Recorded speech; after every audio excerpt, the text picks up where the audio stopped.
It's time for the 1430 Connection on 1430 WNAV and 99.9 FM, spotlighting news, newsmakers, and important community issues. Now, with this week's edition of the 1430 Connection, here's WNAV news anchor Donna Cole. Welcome to the 1430 Connection. I'm Donna Cole. This is the second of a series on cold cases. In the studio with me today is Detective Chuck Bealefeld with the Annapolis Police Department. Thank you for joining me today. Good morning. It's a pleasure being here. You are a homicide detective with the Annapolis Police? Well, I do predominantly violent crime work for the Annapolis Police Department. We don't, thank God, we don't have enough homicides to... Yeah, that's a good thing. Right, to be dedicated to that, just that one thing. So predominantly violent crime, robberies, sex offenses, severe assault, shootings, and homicides is my task. You've been in police work for longer than a few days, I'm guessing. Yes. I started with the Baltimore City Police Department in 1982. I retired from there in November 28th of 2008, and I came to work for the Annapolis Police Department December 4th of 2008. So my retirement was less than a week. Well, that's okay. So, we like having you here in Annapolis. Yes, it's been a true pleasure getting to know the people. I grew up in Anne Arundel County, so it's like I was coming back home and working here, so it's cool. Just as a matter of human interest, how do you detach, like at the end of the day, how do you turn it all off? It's to me that seems like what you see is so... And are you a parent by any chance? I have 4 children and 9 grandchildren. So I mean, how do you turn all this off? How do you make sure this isn't related to like some of your concerns and, for instance, paranoia, what you've learned? You know, that's again a great question. I go home after... Just for instance, this past weekend, we had a child abuse case in Annapolis, and instead of spending my Father's Day enjoying my children and grandchildren, dealing with what I dealt with the day before was just constantly going through my head, and I'm still, what should I do, where I need to go next on that case.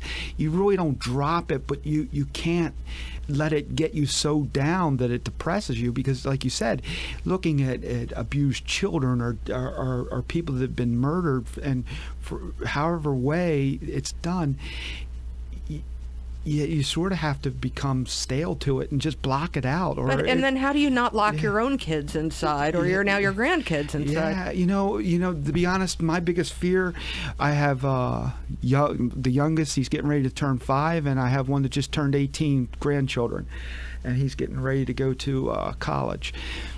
My biggest fear now is the opioid problem and the addiction with that. That's my biggest fear for any children, and even young adults growing up now is getting hooked on that. Okay, and because I have a kid that will be going away to college in 2 years, what have you told your grandchild that will be going away to college soon? I'm blessed. He's a great young man. He's going to Mississippi State. He graduated from high schools with great honors. He's got a great sense about him. But, think about what you're doing. I always tell him a little line that was always drilled in my head when I was younger. The decision you make today will affect the rest of your life. So make that decision wisely. And with the opioids, the heroin addictions, it only takes one time, and that's it. And that's scary. I grew up with the just say no. Right. I used to, when I was in Baltimore, I used to debrief everyone that was arrested. Great source of information when you have problems. And I would sit for hours and talk to young ladies who became prostitutes because they needed money to buy heroin. And I knew them growing, like in one of my areas was South Baltimore, and I saw these young ladies growing up, and it used to disturb me seeing how beautiful they were and then what they look like, sitting in front of you. And one thing that I always found unique about them is they always kept their hair pristine. And no matter how bad they looked, their hair was always nice. And I would get pictures of them from like the time they started getting locked up, and I would lay each one of them out, and they could see the progression that's taken on them, and it would really bother them. And always it was sort of went back to the same thing. How did you get started? And it was like, I went out with a guy and he said this, this would be cool to do or whatever.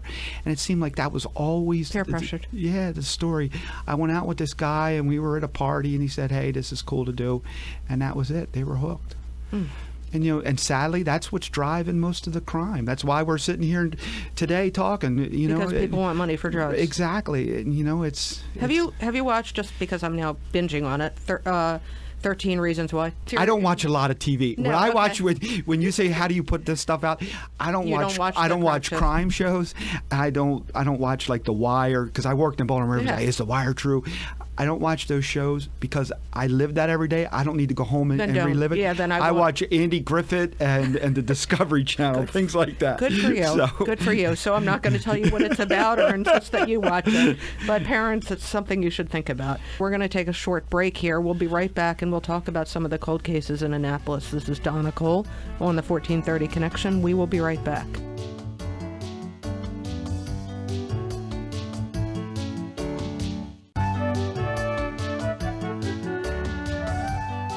Welcome back to the 1430 Connection. I'm Donna Cole. I'm in the studio today with Detective Chuck Bealefeld from the Annapolis Police Department. We're going to talk about a couple cold homicide cases, I think, yes? Yes, ma'am. All right, tell me the first one that you brought in for us. So the first one happened on April the 18th, 2016 at about 6 p.m. 6:20 is when we got the call.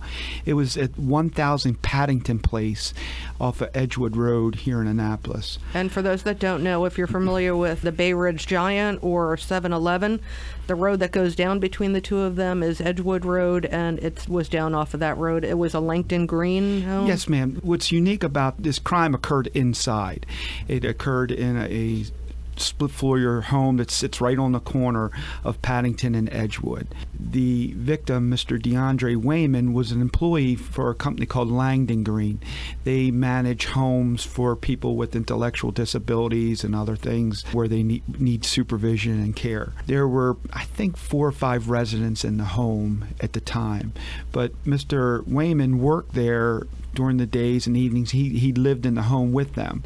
They came back, and there's a van driver that brought him home, and he couldn't find Mr. Wayman. Eventually, he looked in his room and found Mr. Wayman in his bedroom on a lower level had been shot. He died of his injuries at the scene, and we were called to begin the investigation from there. So they had just returned to the house? Yes, ma'am. And nobody else was in the house at the time that you were aware of? No.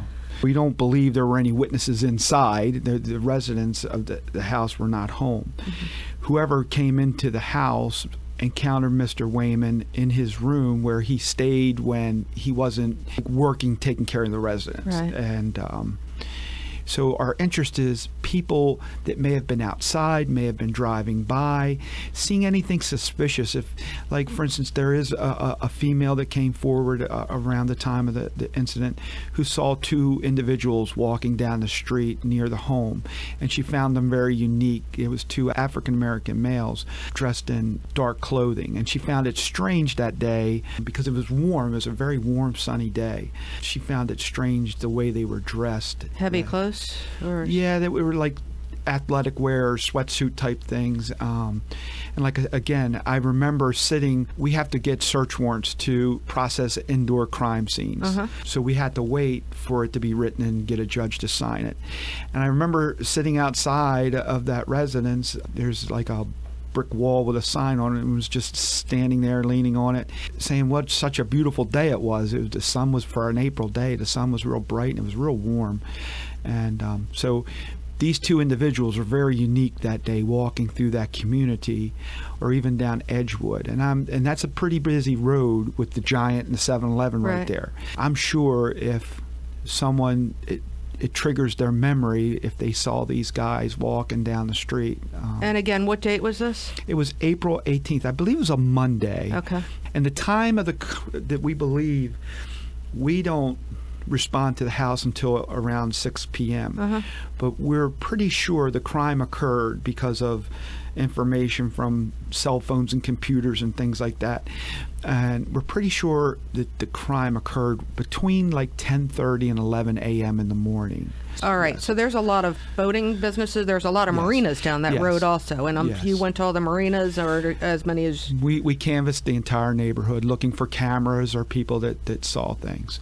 And again, like I said, especially that time of the morning, because of the commercial Right. traffic down there around the Giant, the 7-Eleven. If anyone, it just strikes their memory, yeah, I was, there that day and I saw it looked strange, something like that. We definitely would like to hear from you. Can you tell me anything about the victim in this case? Yes, Who was... DeAndre Wayman was a young man. I live on the Eastern Shore, and his family lives not far from me, so I've sort of become friends with his grandfather and his grandmother. He had visited them all weekend. He spent the weekend on the Eastern Shore with them, and actually didn't return back to the home at Langdon Green till that morning. He was a young man, never been in trouble. How old? He was born in 1988. He loved music, loved his friends, was a church-going young man. And usually, it's sad to say, but we find a lot of our victims have a checkered past sometimes. This wasn't that kind of young man that he had a checkered past or anything like that. His grandparents are very distraught over it. This is one of those... They deserve closure. Yeah. Well, the thing is, closure is something... I've been doing homicides. When I retired from Baltimore, I was a homicide detective there. Closure is something that you have to find in your heart and seek. Is it having someone locked up? Is it bringing yourself to some resolution in your heart other than, you can't always leave it open if we don't lock somebody up. Mm-hmm. It's hard to arrest someone for a murder. They're hard to close cases. That's profound wisdom there from a homicide. You don't have a victim telling you what happened. You can't talk to that person. And in this case, he's the only one there. There's no one else. So you rely on forensics and things like that. But the most important part of any of these cases that we work on is community. And we need the community involvement.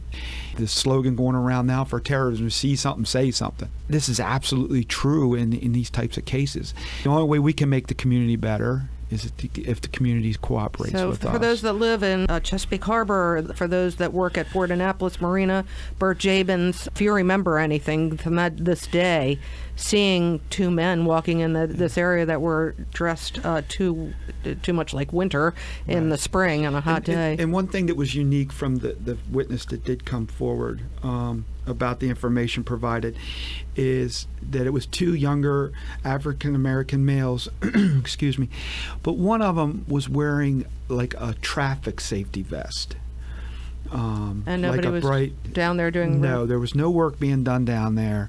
And again, for the way they were dressed and the actions that they displayed towards the person that gave us that information, I believe they were our suspects in this crime. Was anything taken from the home? No. Okay. All right, we're going to take another short break. When we come back, another cold case with the Annapolis Police Department. This is Donna Cole on the 1430 Connection. We will be right back.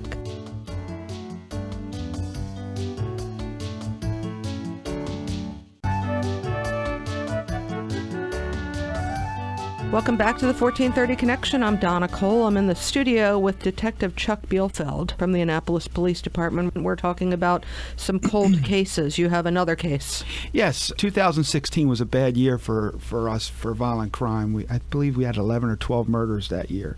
And we have a couple of them that are still open and we're looking at. And one of them happened right after Thanksgiving in November, on November 26, 2016 at 10:30ish, 10:20 p.m. in the unit block of Clay Street, right at Clay, between Pleasant and West Washington Street on Clay Street. Mr. Scotty Moss, an African-American, 24 years old, was shot multiple times in that block, along with another gentleman, Mr. Nicholas Turner. He was shot in the leg and survived his injury. This is a residential area also, a lot of residents out. It was cold that night, but we know from camera footage and things that we were able to obtain that night, there were people out there. There were multiple people out there that saw what happened. But nobody's come forward? No, ma'am. This is another case where the family constantly is in contact, looking for some resolution to Right. what happened. Scotty Moss's mom is still upset today as she was the night that this happened. I remember hugging her that night on Clay Street because she was so emotionally upset when I went down and told her, what had happened and that it was her son. So she's as upset today as she was Tell me then. who Scotty Moss was. Scotty Moss was a young man, and I don't like to talk bad about victims. Scotty Moss was one of those young men with a checkered past. Okay. You can't sugarcoat that. He was involved in the community. He had just been recently released from the Jennifer Road Detention Center. So he wasn't home long when this happened. From the information that we know, there was a maroon-colored, we believe, Dodge-type van, not an older one, but it was a rounded shape style Dodge Caravan, came down the street, and multiple people got out of that vehicle and shot at Mr. Moss and Mr. Turner. The vehicle fled the area. Again, like I said, there were people out there That's all. that saw what happened. There's people out there that know why this happened, and we need those people to come forward. On shows, goes to my TV, the TV shows I watch that you don't. Is there any sort of protection you can offer? That's one thing since I worked in Baltimore. I don't know if you remember, there was a family in Baltimore called the Dawson family. They had given information about some drug dealers in Baltimore, and their house was firebombed, and the whole family perished in the fire. And after that, trying to do this job and get people to talk to, every time you brought a witness in, well, look, you couldn't protect the Dawson family. They were offered protection, but they didn't take it. That's one thing that I'm serious about. If I asked you to help me, I'm going to take care of you. I'm going to find a way or a resource that we can do with means moving you from the community, putting you in a hotel somewhere far away. We had a gentleman here in Annapolis, and he used that term loosely, Clarence Johnson. His nickname was Burger. He shot and killed a Joseph Johnson down in Robinwood. And he also shot a young lady, and she survived. I remember that, yeah. And that trial process was almost 2 years. And for 2 years, I dealt with the witnesses in that case. They were under constant fear that they were going to be harmed. And we made it through the trial, we made it through, and thank God nothing happened to them. But that also takes their cooperation. If we put you somewhere, you can't tell people where you're at, because I don't care how good your friends are, they talk about, hey, what's going on here, what's going on there, and they slip up and tell you, you got to cooperate. And when bottom line is, you will put the protection. They will have the protection through the state's attorney's office, our department, resources through the county, the state. That's not something that's taken lightly. Right. If we tell you we're going to protect you, we're going to protect you. Where can people contact you if they have any information on these cases? So the best way, because I'm in and out all the time, my cell phone number is 443-986-5561. I keep my phone on 24 hours a day, 7 days a week. And can people contact the Annapolis Police Department anonymously? Absolutely. Again, you can call me through my cell phone. You need to block your number if you're that concerned. Okay.